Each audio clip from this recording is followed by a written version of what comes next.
we need to talk about the only thing that you need to buy in 2024 for headphones. Stick around. Hey, welcome back to the Thrift Shop. Today we have something pretty cool, budget-minded, great for everybody. If you're just getting into the hobby of headphones, this is something that you probably need more than anything else, and it's not going to cost you much. $130 for a DAC amp combo. That's pretty impressive. We're all used to the cheap stuff, the value, the entry-level stuff. It might be $100 for a DAC and $100 for a headphone amp. When it's all in one for $129, $130 if you round up, I mean, that is super cheap, and you don't have to spend anything more. Do you want 1.4 watts?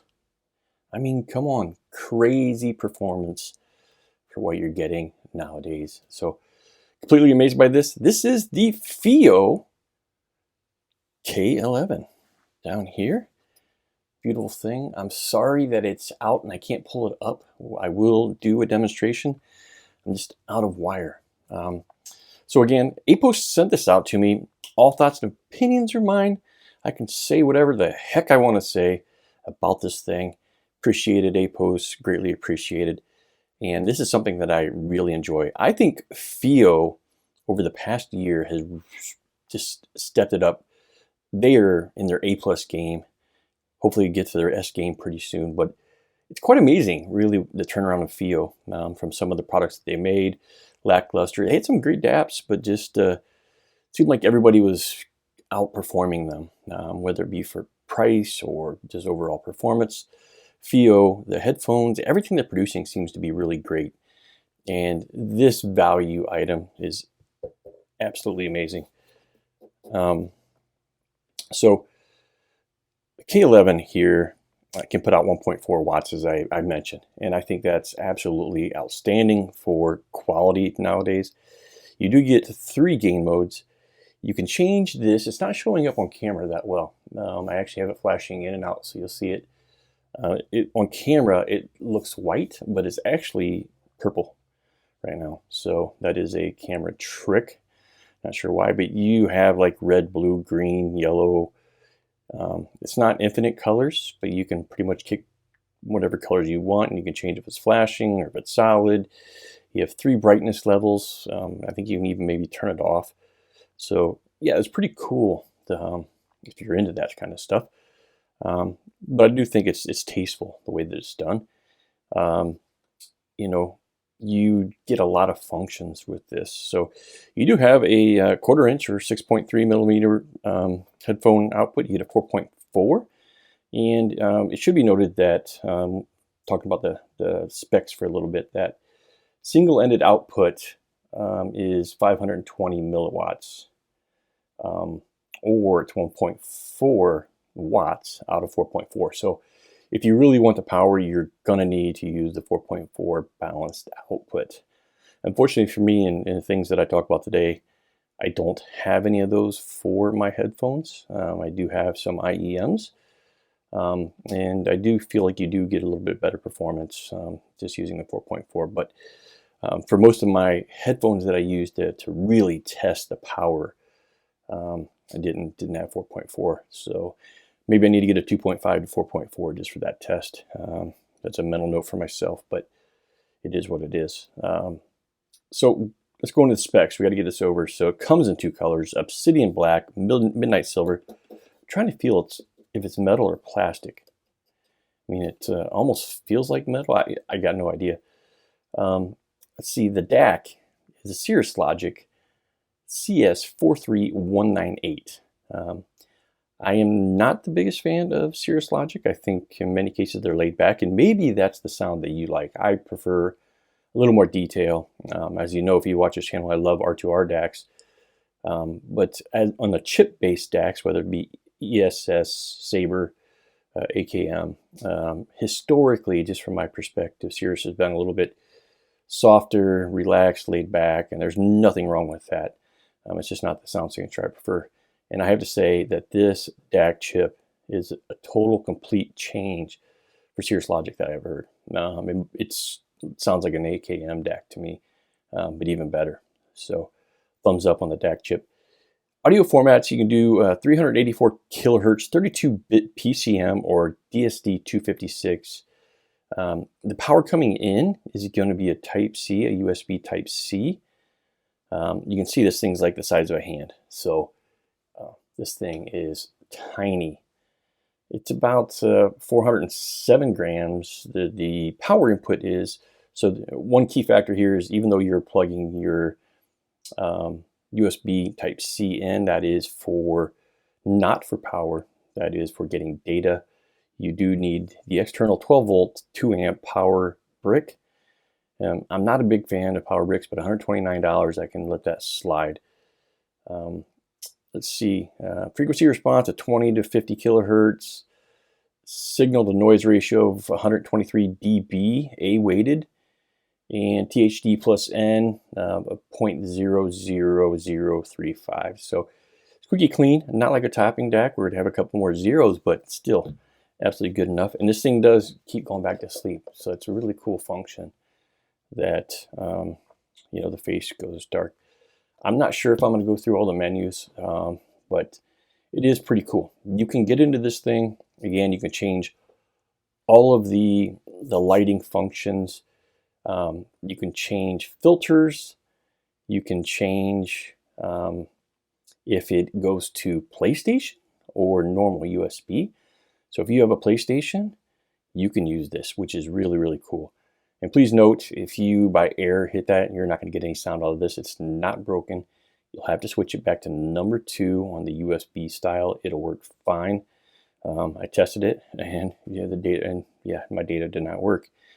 So yeah, pretty cool. I'll try to get some pictures of this face that's better, because once I pull it up, you're not going to be able to see it. The power cord's just not long enough. Other than that, yeah, it's pretty cool.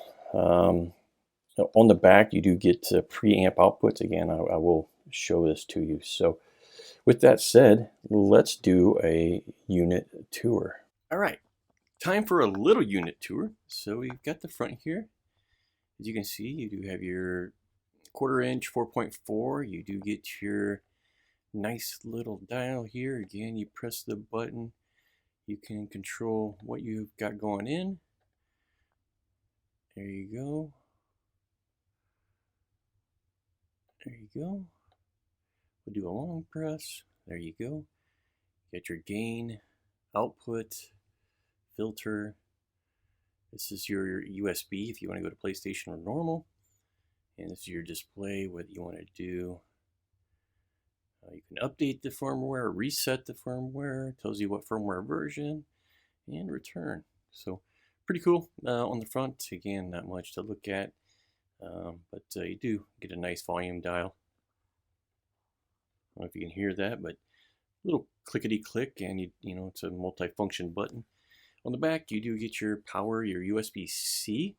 You do get your optical, coax, and your RCA outs, as I mentioned. So pretty straightforward from that look. That's pretty cool. Yeah, I can't believe I did that. Just spent the last 5 minutes talking to myself. At least I recorded the sound. I'm not going to put up a black screen. That's my stupid mistake. Way to go, buddy. Yeah, call me words right now. Moron. You pick it. Whatever. My mistake. I made a mistake. I didn't hit record even though I'm recording audio. How does this thing sound? It sounds amazing. It's hard to say exactly how this thing sounds because, number one, you can't separate out the DAC from the headphone amplifier in an all-in-one. And then you have the frequency response of the IEM or headphone that you're specifically using.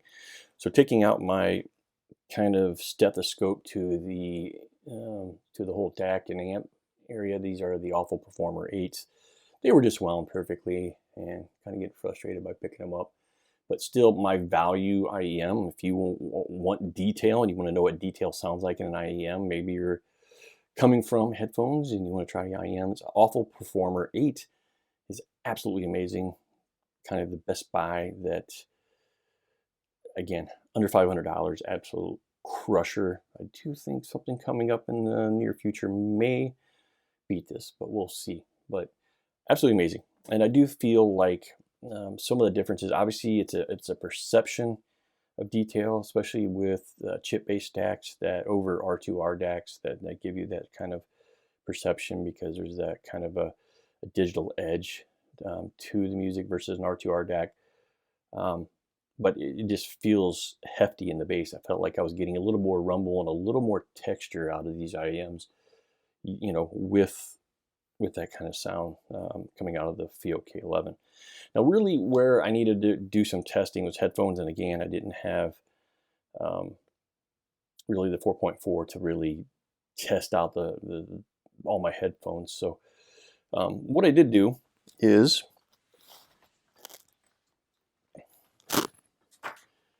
use my ZMF Verités with this. And you would think, why would you use a $129 headphone amplifier with a $2,200 set of headphones? Because they are high impedance, quite honestly. And if they can drive these, then they pretty much can drive most things outside of some really demanding planars. Again, I think for 1.4 watts, you should not have a problem whatsoever on balanced, okay, on 4.4. But running single-ended, I did run this unit, did not have a problem at all.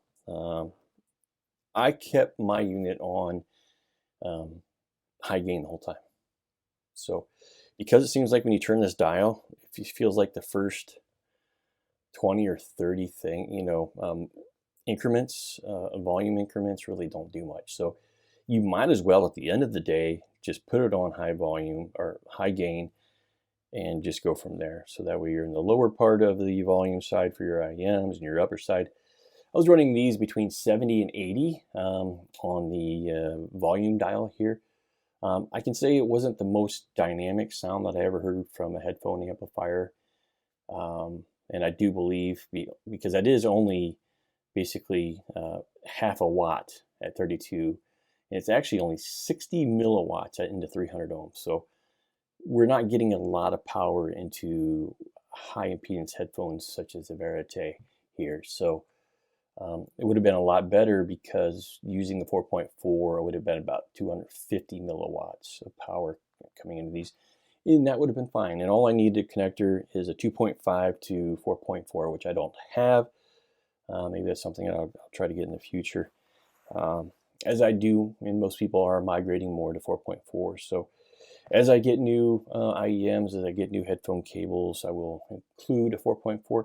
And one of the reasons that I don't have one is obviously the ZMF has these mini XLR connectors, which are kind of unique. And it's, cables get quite expensive really quick, so getting an adapter is likely the best way of doing that. So I suggest, if you have headphones, that you do go to the 4.4 with this unit, and go buy yourself one of these at APOS. Don't do the thing and go to Amazon. I have Amazon affiliate links, but I'm not going to use them. I'm going to route you to APOS. APOS is a great company. They've supported not only us, the YouTubers of the world, with products that we can get into your hands and tell you about, but they have quick shipping. They will tell you what's going on with your order. I've had a problem here over the past couple months with something that I ordered during the whole kind of March Madness sale that every Chi-Fi brand has had. And I've worked with people that they're telling me, this is when it's going to ship, and we're sorry. So they're great people. It's better than buying off of Amazon. You have real connections with real people within the United States who do keep, inventories here. So again, just go buy from APOS. Help them out. Help me out. It doesn't cost you anything, but it helps out my channel. If you like this kind of content, all I ask is you take your creepy finger right there and just hit the button. It's, lift the finger and press the button. How hard is that? We bring you free content.